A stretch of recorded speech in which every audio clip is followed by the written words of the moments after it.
Welcome to Chillin' 101. We hope this video helps. You'll start by verifying your phone and preparing access. Enable developer options and turn on USB debugging now. This lets you run ADB commands if the UI lacks a toggle. Once done, back up any wallpapers or favorites so you don't lose pics. Make sure your device has at least 50% battery and your cable works.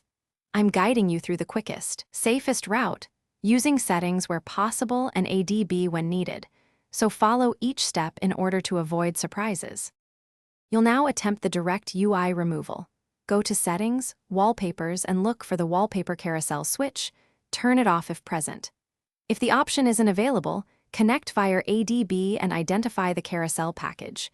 Use a DB shell PM list packages or inspect your launcher's package name. Once identified, run a DB shell PM disable user package name to stop it without uninstalling. These steps remove the feature while preserving other wallpaper functions. Make sure to type you're finishing the process. Reboot the device so the change takes effect and cached carousel tasks stop. If you still see rotating wallpapers, clear your launcher's cache and data in Settings Apps, then check again.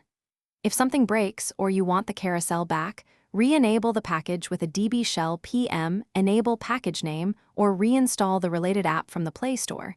This reverses the change safely. One troubleshooting tip.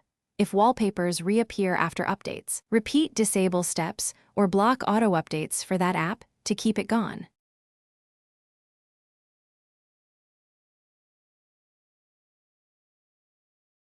Thanks for watching.